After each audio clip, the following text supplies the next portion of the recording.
"Mum, do you have a few minutes?" Poppy asked, as she walked into the kitchen. Her mum was sat at the table, sipping a cup of tea. Jenny smiled as her 16-year-old daughter wandered into the room.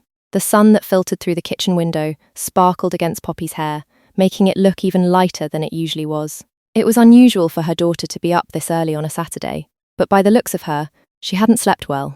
"Of course," Jenny responded, putting her tea down. "Do you want a cuppa? I can make myself one." She went across to the worktop and took an English breakfast tea bag from the canister. As she poured the boiling water into the cup, she mentally kicked herself for missing the important words. "I forgot to say, this is an important conversation." Jenny stiffened when she heard the words important conversation. It was over a year since they'd last had one of these chats, and it had been quite a few more years since they'd come up with the phrase. "I see." Jenny's heartbeat rose slightly as she wondered what was in store for this chat. Poppy gave a fleeting glance at her mum. She was very nervous at what she was going to say. Since the initial surprise about Jenny finding out about her child being transgendered, they'd come up with the phrase important conversation to signify it was something about the transition that they needed to discuss. Jenny waited patiently as Poppy got herself together. Poppy took her time adding the milk into her cup and then continued to stir the tea well past the time needed. Jenny came to the conclusion that whatever Poppy was worried about was difficult for her. Yet Jenny didn't get up from her chair, but waited. She'd learnt over the years that comforting Poppy at this stage just caused her to clam up.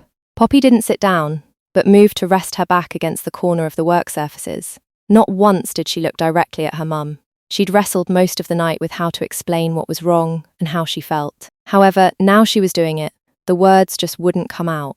After 5 drawn-out minutes, Poppy knew she couldn't say what she wanted and started making her way towards the door. Her cup of tea, now cold, but very well stirred, was left abandoned.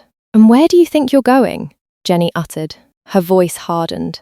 "You know the rules that we came up with. You've let me know that there is something regarding your transition you need to speak about, and you can't leave the room for any circumstances until you've told me. But I need the toilet.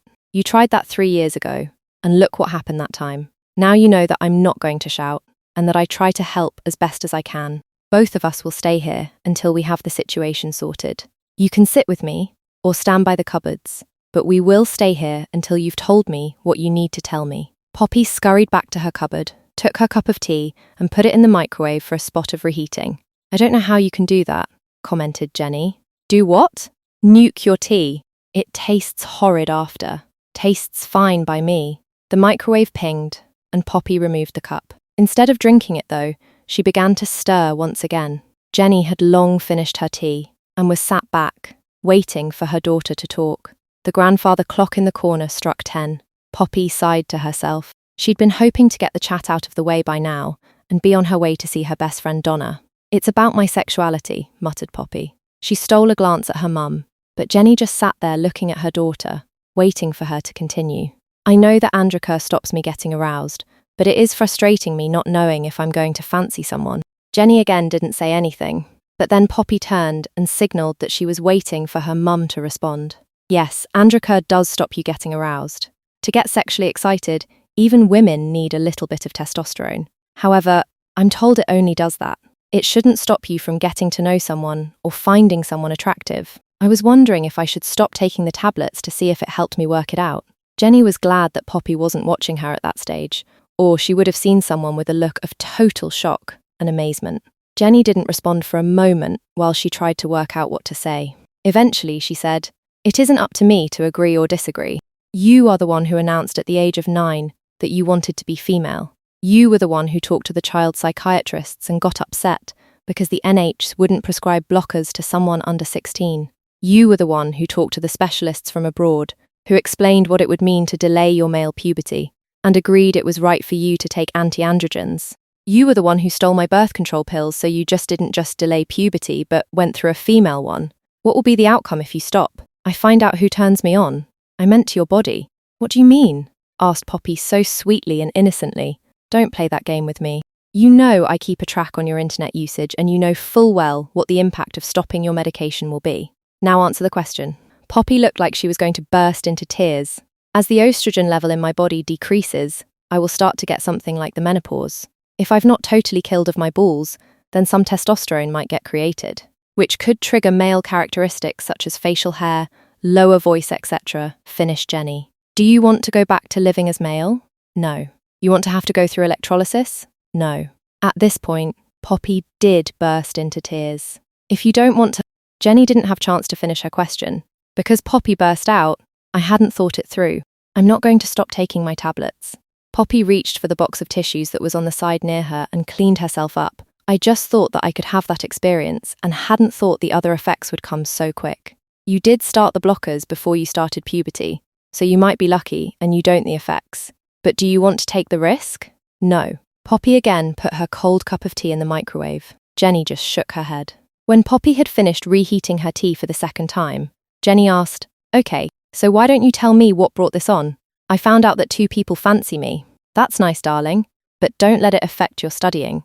Poppy gave a small laugh. "Don't affecting studying" was often a response Jenny used when Poppy talked about relationships. Jenny continued, glad to see her daughter laughing again.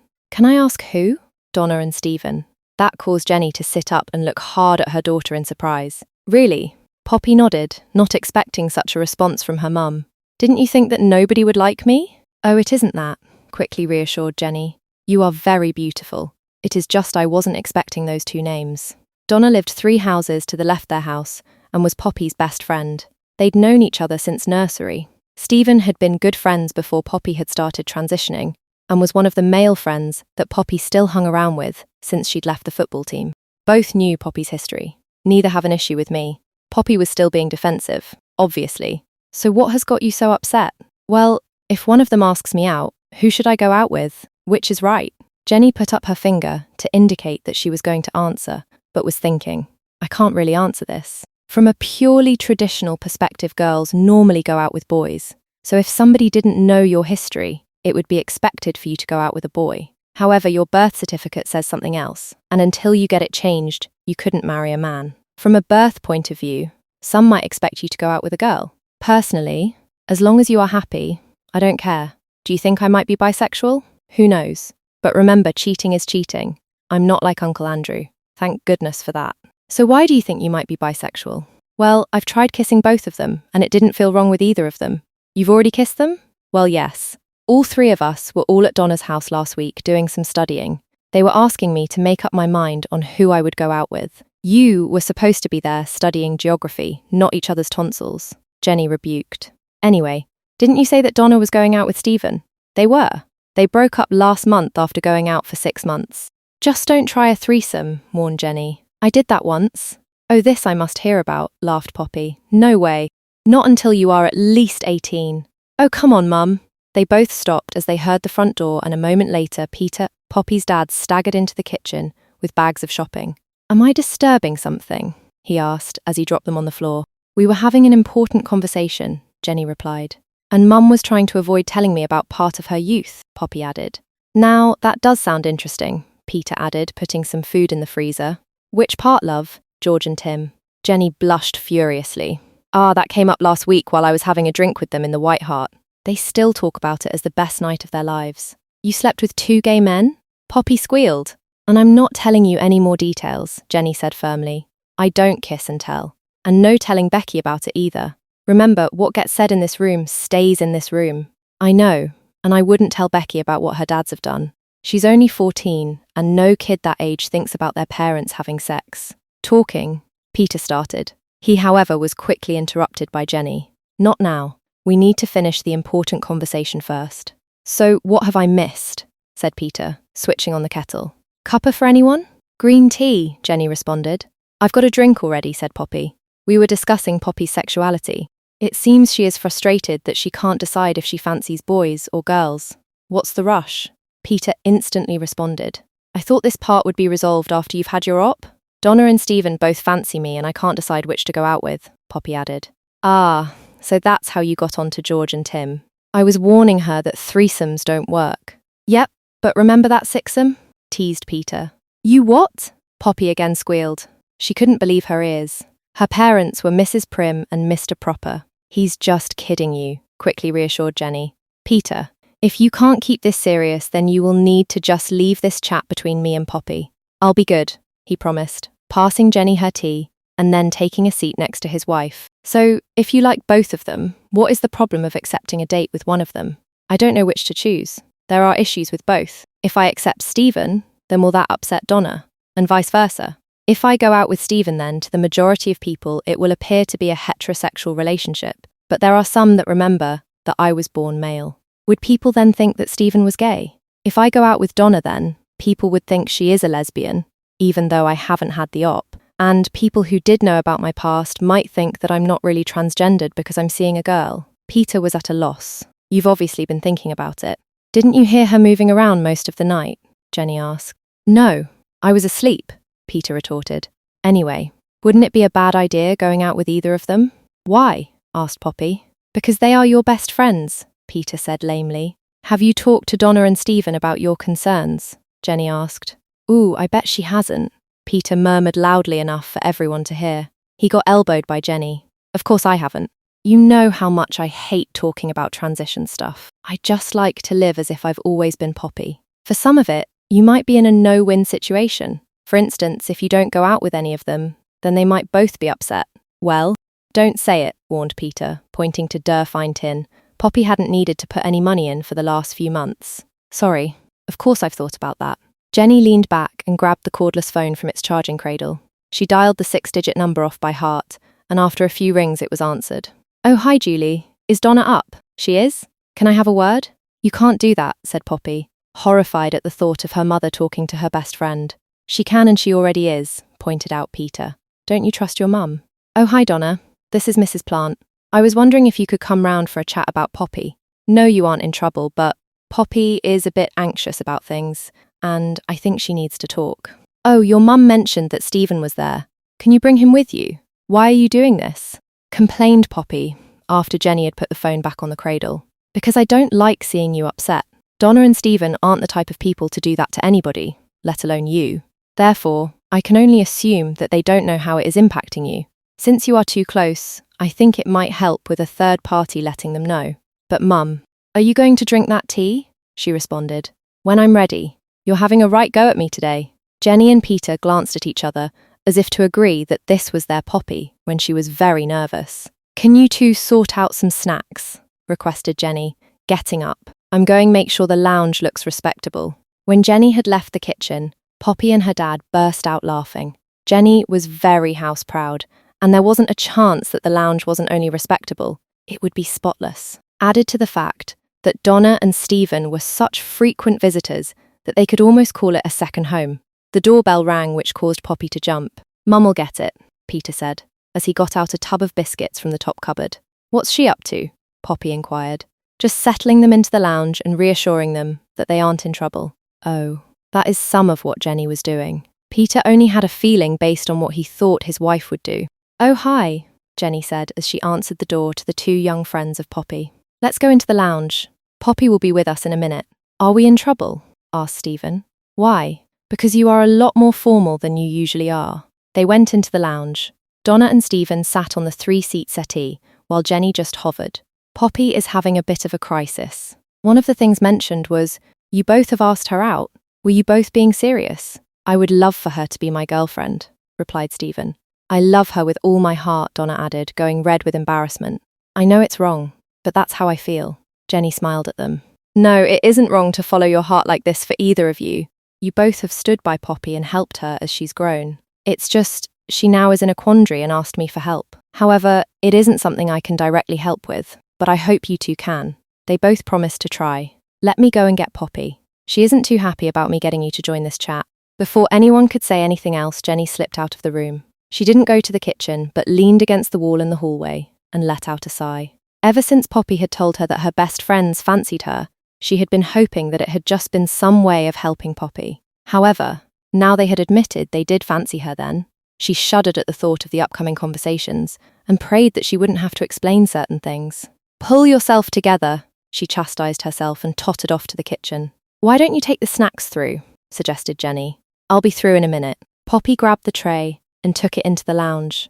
Stephen and Donna looked up as she walked into the room, and their eyes lit up. Stephen quickly grabbed the coffee table and moved it towards the settee so there was somewhere for Poppy to put the goodies. What's going on? Donna asked as she grabbed a bag of chicken and bacon crisps and pulled Poppy down onto the settee between her and Stephen. We've been having an important conversation. Ah, they both exclaimed. They'd been friends for so long that they knew exactly what it meant, and it isn't finished. Donna and Stephen both looked slightly stunned. They'd never been involved like this before. Jenny came in and took one of the single-seaters. "Where's Dad?" Poppy asked. "He had a few calls to make and will be with us in a few minutes." But this wasn't really allowed in the rules they'd all laid down. "Let's just say it's related and leave it at that," Jenny said sourly. "Do the rules apply to us too?" asked Stephen, echoing Donna's thoughts. "That's up to you and Poppy. As you know, we have developed the rules that govern the chats over the years out of need. Shall we just play it by ear?" All three of them nodded. "Excellent. Poppy, is it okay if I recap?" Poppy nodded. "Okay, I would sum it up in 2 words. Sexuality and relationships. First, she doesn't know if she fancies boys or girls. She has kissed you both, but is still no nearer. She even thought about coming off hurt to see if that would help. That caused an outburst from both Donna and Stephen, but it was Donna's that Jenny found most interesting. She gave a Poppy a small slap. "How could you even think of that? After I went on the pill and persuaded my GP to put me on one that would work as hurt for you? It was just a thought, and I'm not going to," responded Poppy, rubbing her cheek where Donna had struck. Donna and Stephen calmed down, and Donna apologized for hitting her. She even tried to kiss the red mark better, much to Jenny's amusement. "So that's at least 2 people you've scrounged their contraceptives from," remarked Jenny. "How many are you taking a day?" 3, replied Poppy honestly. "But I'm not telling you who. I know, you promised. Donna, I'm not going to tell your mum, but does she know?" "Yes, she does. She said she would have done it herself, but it seems she can't have any more children, and the doctor would think it a bit strange, someone in her condition asking to go on the pill." They all had a bit of laugh about that. The village wasn't that big, and they all saw one of 2 doctors that were in the local surgery. It won't be surprising if the doctors both knew unofficially where Poppy was getting her female puberty from. Okay, so Poppy is upset that she doesn't know who to fancy, boys or girls. Secondly, that you both wanting to go out with her has got her concerned. I'll let her explain that one as she did it so well earlier. "Are you being sarcastic?" Poppy queried. "No, being honest." Peter walked into the room and sat on the other spare seat. Jenny looked at his grim face. "How many?" "Both, if you need to. And they are all rather glad you are doing it rather than them. Oh, and you have permission to tell them about the 3rd if you've mentioned about the other 2. Charming." The 3 youngsters looked very confused about the cryptic conversation that Poppy's parents were having. Jenny signalled for Poppy to continue. "Okay, I have 2 relationship issues. 1, if I went out with one of you, the other one might get upset. That was met with instant denials. Stephen, though, summed it up the best. You didn't get upset when we started seeing each other. You 2 made a great couple and shouldn't have split over me." "And the second reason?" asked Donna. "It doesn't do much for your reputations. There are enough people who remember how I was born and would portray you, Stephen, as being gay. And if I went out with you, Donna, it would portray you as being lesbian." "I'm bisexual," responded Donna. "You already know that, and I've never denied it at school. And everyone knows that I treat you as you are, a girl. I don't think I know anybody that doesn't. You 2 don't make it easy, do you?" Poppy complained as her 2 friends both inched closer.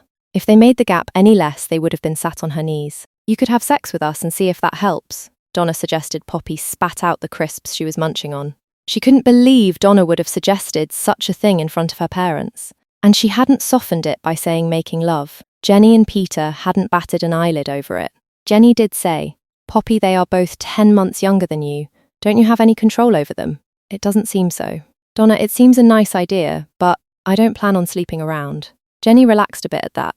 "We could do it in one go. Then you wouldn't be sleeping around," added Stephen. "No, no, no," wailed Jenny, making everyone in the room jump. "Isn't that rather?" Poppy started, but stopped when she heard the front door open. Peter jumped out of his seat to find his younger son dumping his sports bag in the hall. "Hi, Dad, is it okay if I go out?" asked Zach. "Where to?" "Billy's dad is driving him into town. I was thinking of going too." "Okay. You have your mobile?" "Yep." "Okay, make sure you're back by 5. No sooner had the door opened than it slammed shut again. Peter rejoined them in the lounge. They'd all heard the conversation, so there was no need to explain. "I think you were going to accuse me of being a hypocrite," said Jenny, raising her eyebrows. "Sorry, apologise, Poppy. In some respects, I suppose I am. However, there was a reason why I was in a threesome." There was a gasp of shock from Donna and Stephen. They hadn't expected this. "What I'm going to say stays here. Do you all promise?" Poppy quickly agreed, as she thought she had already. On seeing Poppy nod, the other 2 followed. Do you two know Tim and George, Becky's dads? Yes. Well, they wanted a child, so I agreed to be a surrogate mother. Isn't that done by artificial insemination? Donna asked, if done officially. This, however, was about as unofficial as you could get. They think Becky is a bit too young to know yet, hence why you mustn't tell anybody. Tim and George don't want to know who the biological father is, so I slept with both. The father could be either of them. Jenny came to a stop and looked pleadingly at her husband. Peter nodded and continued. Becky was the third child that we helped unofficially come into the world. We helped 2 other couples who couldn't have children. Peter paused, hoping he wouldn't have to explain more, but when there was no response, he continued. Stephen, your dad couldn't sire a child, so I assisted when your parents asked. And Donna, your mother could never. Jenny couldn't say any more. Donna and Stephen had got the message.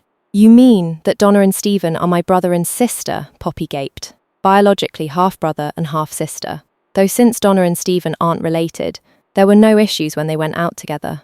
The room was filled with silence. The 3 children were shocked at the revelation. We didn't want to tell you, said Jenny, after they'd all had a few minutes to recover. Your parents didn't want you to know, and we would just help. I see why we had to be told, said Donna eventually. You couldn't let us sleep with Poppy. Incest isn't a nice word, murmured Peter more to himself than the rest of the room. So what now? Asked Stephen, sounding deflated. His perspective of life had been thrown into turmoil. About Poppy or your parents? Both, I suppose. Your parents are still your parents. They're the ones named on your birth certificate. They're the ones who have brought you up. They're the ones who have instilled their values and guided you. They are your parents. As for Poppy, she has found a new half-brother and half-sister. But aren't you named as my mother on my birth certificate? Donna asked Jenny, rather puzzled. It seems there was a mix-up at the hospital, admitted Jenny, blushing a great deal. They seemed to think my name was Julie. So legally, started Poppy. Don't go there, jumped in Peter. You know the truth, and that is what matters. I'll admit that once Poppy is post-op, there isn't any chance of anything bad occurring. She won't be able to sire a child or have one, but it would still be wrong. So I'm back to square one? Sighed Poppy. I still don't know if I fancy boys or girls. Not quite, said Donna, squeezing her best friend's hand. You don't have to worry about choosing between me and Stephen now. Poppy broke into a smile. That's true. So, are we all going into town like we planned? Poppy, I think Donna and Stephen should go home to see their parents, Jenny gently suggested. Why don't you go out later, or tomorrow? As Donna and Stephen walked towards the front door, Donna turned to Poppy and said, There's always Robert or Hannah.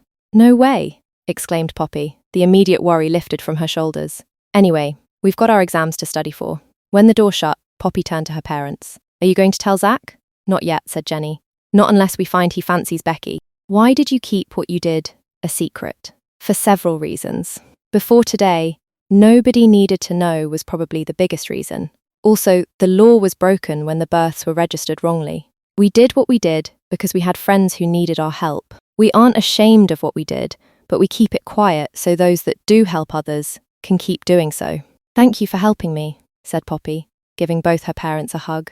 We've not done much apart from let you be you, laughed Peter as he hugged his daughter back. You are the one who has broken all the rules on that. Poppy smiled and skipped off back to her room to do some studying, wondering if there was anything else she didn't know about her parents. One thing she did know was that they were 2 great loving people, and she wouldn't want any other parents in the world